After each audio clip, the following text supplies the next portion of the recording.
നിയമസഭാ തിരഞ്ഞെടുപ്പ് ഒരുക്കങ്ങൾ പൂർത്തിയായി. ഏപ്രിൽ 9 രാവിലെ 7 മുതൽ വൈകിട്ട് 6 വരെയാണ് വോട്ടെടുപ്പ് നടക്കുന്നത്. പോളിംഗ് ദിനത്തിൽ ജില്ലയിലെ എല്ലാ സർക്കാർ സ്വകാര്യ സ്ഥാപനങ്ങൾക്കും അവധിയാണ്. ഏപ്രിൽ 9 നടക്കുന്ന നിയമസഭാ തെരഞ്ഞെടുപ്പിന് ജില്ല സജ്ജമാണ്. ഒരുക്കങ്ങൾ പൂർത്തിയായി.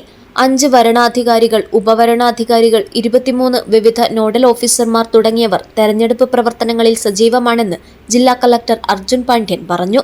ഏപ്രിൽ 9 രാവിലെ 7 മുതൽ വൈകിട്ട് 6 വരെയാണ് വോട്ടെടുപ്പ് നടക്കുന്നത്. രാവിലെ 5:30 മോക്ക് പോൾ ആരംഭിക്കും.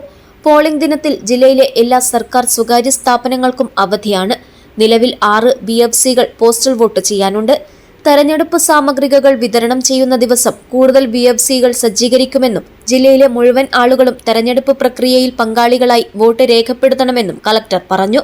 ജില്ലാ കളക്ടറുടെ ചേംബറിൽ നടന്ന പത്രസമ്മേളനത്തിൽ സംസാരിക്കുകയായിരുന്നു ജില്ലാ തെരഞ്ഞെടുപ്പ് ഓഫീസർ കൂടിയായ ജില്ലാ കളക്ടർ അർജുൻ പാണ്ഡ്യൻ. പോസ്റ്റൽ ബാലറ്റിന് നമ്മൾ എടുക്കുകയാണെങ്കിൽ നമ്മൾ ഇപ്പോൾ 1242 വോട്ടാണ് പല വോട്ടർ ഫെസിലിറ്റേഷൻ സെന്റർ വഴി ചെയ്തിട്ടുള്ളത്. PVC വഴി ചെയ്തിട്ടുള്ള 1217 ചെയ്തിട്ടുള്ളത്. ഇനി ഒരുപാട് പേര് ചെയ്യാനുണ്ട്. കൂടുതലും പോസ്റ്റൽ ബാലറ്റ് എത്തിയിട്ടുണ്ട്. പക്ഷെ എല്ലാവരും ഈ 8-ാം തീയതിക്ക് വെയിറ്റ് ചെയ്തിരിക്കുന്നവരുണ്ട്. ഇനി ഇപ്പോഴും പോസ്റ്റൽ ബാലറ്റുകൾ വന്നുകൊണ്ടിരിക്കുകയാണ്. നമ്മൾ മറ്റ് ജില്ലകളിൽ നിന്നൊക്കെ നമ്മളിപ്പോൾ കളക്ട് ചെയ്തുകൊണ്ടിരിക്കുകയാണ്. ചില ജില്ലകൾ നമ്മൾ തന്നെ നേരിട്ട് പോയിട്ട് കളക്ട് ചെയ്യുന്നുണ്ട്. നമ്മൾ 8-ാം തീയതി രാവിലെ 7 മണി തൊട്ട് തന്നെ ഈ വോട്ടർ ഫെസിലിറ്റേഷൻ സെന്റർ സ്റ്റാർട്ട് ചെയ്യും. എല്ലാ ഡിസ്ട്രിബ്യൂഷൻ സെന്ററിലും സ്റ്റാർട്ട് ചെയ്യും. കൂടുതലായിട്ടുള്ള പരമാവധി ടീം, ഏകദേശം ഒരു മിനിമം ഒരു 7 ടീമെങ്കിലും ഓരോ മണ്ഡലത്തിലും വെക്കാനാണ് നിർദ്ദേശം കൊടുത്തിട്ടുള്ളത്. എവിടേക്കാണ് കൂടുതൽ ആവശ്യമുള്ളത് ആ ഡിസ്ട്രിബ്യൂഷൻ സെന്ററിലെ സൗകര്യം അനുസരിച്ച് കൂടുതലായിട്ടുള്ള ടീമും നമ്മൾ സെറ്റപ്പ് ചെയ്യും. മോണിറ്റർ ചെയ്യും. ഇപ്പോൾ വെബ്കാസ്റ്റിംഗ് മുമ്പ് എങ്ങനെയാന്ന് പറഞ്ഞാൽ അകത്ത് മാത്രമാണുള്ളത്. ഇപ്രാവശ്യം പുറത്തുണ്ട്. ഇപ്പൊ നമ്മൾ ഓൾറെഡി എല്ലായിടത്തും ഇൻസ്റ്റാൾ ചെയ്ത് കഴിഞ്ഞു. ഇന്നത്തെ ദിവസം ട്രയൽ നടക്കും. നിങ്ങൾ ഏതെങ്കിലും ബൂത്ത് വിസിറ്റ് ചെയ്യുകയാണെങ്കിൽ മനസ്സിലാവും അകത്തും ക്യാമറയുണ്ട്, പുറത്തും ക്യാമറയുണ്ട്. അതൊന്ന്. പിന്നെ നമ്മൾ ആ മോണിറ്റർ ചെയ്യുന്ന ജില്ലാ കൺട്രോൾ റൂമിൽ നിന്ന് അത് മോണിറ്റർ ചെയ്യുന്നത് ഈ ഫോഴ്സുകളുണ്ട്. പിന്നെ എന്തെങ്കിലും നടപടിയൊന്നും നമ്മൾ സ്വീകരിക്കുക. അത് പ്രത്യേകമായിട്ട് ഓരോ പാർട്ടീസിനെയും ഫീഡ്ബാക്ക് എടുത്തിട്ട് അതും കൂടെ നമ്മൾ ലിസ്റ്റിൽ ഉൾപ്പെടുത്താൻ വേണ്ടി നമ്മൾ ശ്രമിച്ചിട്ടുണ്ട്. കാഞ്ഞങ്ങാടും തൃക്കരിപ്പൂരും 30 വീതവും, ഉദുമയിൽ 28, കാസർഗോഡ്, മഞ്ചേശ്വരം മണ്ഡലങ്ങളിൽ 17 വീതവും പോളിംഗ് സംഘങ്ങളെയാണ് നിയോഗിച്ചത്. 85 വയസ്സ് കഴിഞ്ഞ 3281 പേർക്കും ഭിന്നശേഷിക്കാരായ 3529 പേർക്കുമാണ് ജില്ലയിൽ വീട്ടിൽ വോട്ട് അനുവദിച്ചത്. മരണപ്പെട്ടവർ, സ്ഥലം മാറ്റം, മറ്റ് അസൗകര്യങ്ങൾ തുടങ്ങിയ കാരണങ്ങളാൽ ചില വോട്ടർമാർക്ക് വീട്ടിൽ വോട്ട് സേവനം പ്രയോജനപ്പെടുത്താൻ സാധിച്ചില്ല. ജില്ലയിലാകെ ഓക്സിലറി ബൂത്തുകൾ ഉൾപ്പെടെയുള്ള 1146 പോളിംഗ് ബൂത്തുകളിലും വോട്ടെടുപ്പിനായുള്ള എല്ലാ ഒരുക്കങ്ങളും പൂർത്തിയായി. സുഗമമായ വോട്ടെടുപ്പ് ഉറപ്പാക്കാൻ വിപുലമായ ക്രമീകരണങ്ങളാണ് ജില്ലാ ഭരണകൂടം തെരഞ്ഞെടുപ്പ് കമ്മീഷനും ചേർന്ന് ഒരുക്കിയിരിക്കുന്നത്. ഓരോ ബൂത്തിലും വോട്ടെടുപ്പിനാവശ്യമായ സാമഗ്രികൾ എത്തിച്ചതിനു പുറമെ വോട്ടർമാരെ സഹായിക്കുന്നതിനായി ബൂത്ത് ലെവൽ ഓഫീസർമാരുടെ പ്രത്യേക ഹെൽപ്പ് ഡെസ്കുകളും സജ്ജീകരിച്ചിട്ടുണ്ട്. റാമ്പ് സൗകര്യം, തടസ്സമില്ലാത്ത വൈദ്യുതി, കുടിവെള്ളം, അമ്മമാർക്ക് കുഞ്ഞുങ്ങൾക്ക് മുലപ്പാൽ നൽകുന്നതിനുള്ള ഫീഡിംഗ് മുറികൾ തുടങ്ങിയ അടിസ്ഥാന സൗകര്യങ്ങളെല്ലാം എല്ലാ പോളിംഗ് കേന്ദ്രങ്ങളിലും ഉറപ്പാക്കിയിട്ടുണ്ട്. ഭിന്നശേഷിക്കാരായ വോട്ടർമാർക്ക് മികച്ച സൗകര്യങ്ങളാണ് ഇത്തവണ ഒരുക്കിയിട്ടുള്ളത്. വീൽ ചെയർ സൗകര്യവും വോട്ടെടുപ്പ് പ്രക്രിയകളിൽ സഹായിക്കുന്നതിനായി ഓരോ ബൂത്തിലും പ്രത്യേക ജീവനക്കാരെയും നിയോഗിച്ചിട്ടുണ്ട്. കൂടാതെ ജനാധിപത്യ പ്രക്രിയയുടെ ഭാഗമാകാൻ എത്തുന്ന കന്നി വോട്ടർമാരെ മധുരം നൽകി സ്വീകരിക്കാനും തീരുമാനിച്ചിട്ടുണ്ട്. തിരഞ്ഞെടുപ്പ് നടപടികൾ വേഗത്തിലാക്കാനും ഉദ്യോഗസ്ഥർക്ക് പിന്തുണ നൽകുന്നതിനുമായി വളണ്ടിയേഴ്സിന്റെ സേവനവും പോളിംഗ് ബൂത്തുകളിൽ ലഭ്യമാക്കും. ഡ്യൂട്ടിയിലുള്ള തെരഞ്ഞെടുപ്പ് ഉദ്യോഗസ്ഥർക്ക് ആവശ്യമായ ഭക്ഷണ സൗകര്യങ്ങൾ എല്ലാ ബൂത്തുകളിലും കുടുംബശ്രീയുടെ നേതൃത്വത്തിൽ ക്രമീകരിച്ചിട്ടുണ്ട്.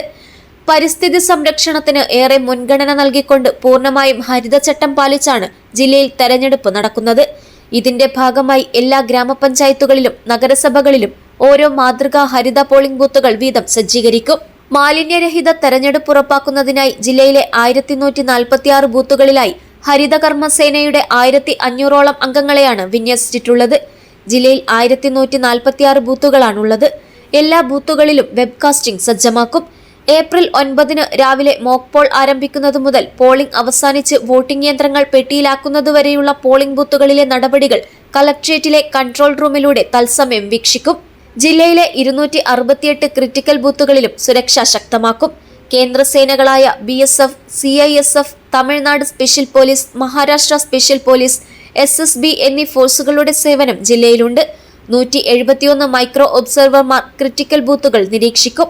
മഞ്ചേശ്വരം, കാസർഗോഡ്, ഉദുമ, കാഞ്ഞങ്ങാട്, തൃക്കരിപ്പൂർ എന്നീ 5 നിയമസഭാ മണ്ഡലങ്ങളിലായാണ് വോട്ടർമാർക്ക് മികച്ച സൗകര്യങ്ങളോടെ മാതൃകാ പോളിംഗ് സ്റ്റേഷനുകളും സ്ത്രീകൾക്കും ഭിന്നശേഷിക്കാർക്കും പൂർണ്ണമായും നിയന്ത്രിക്കാനാകുന്ന പ്രത്യേക ബൂത്തുകളും സജ്ജമാക്കുന്നത്.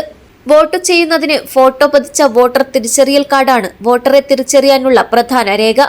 വോട്ടർ തിരിച്ചറിയൽ കാർഡ് ഹാജരാക്കാൻ പറ്റാത്തവർക്ക് തെരഞ്ഞെടുപ്പ് കമ്മീഷൻ അംഗീകരിച്ച രേഖകളും തിരിച്ചറിയൽ രേഖയായി ഉപയോഗിക്കാം. താഴെ പറയുന്ന തിരിച്ചറിയൽ കാർഡ് ഹാജരാക്കിയാലും വോട്ട് ചെയ്യാം.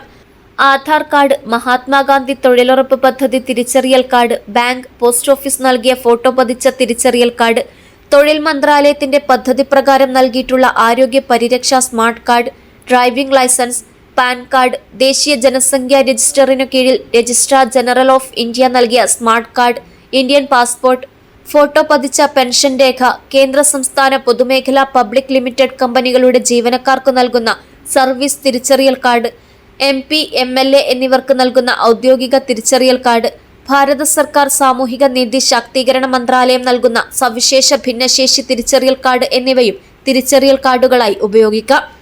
News bureau, Kasaragod.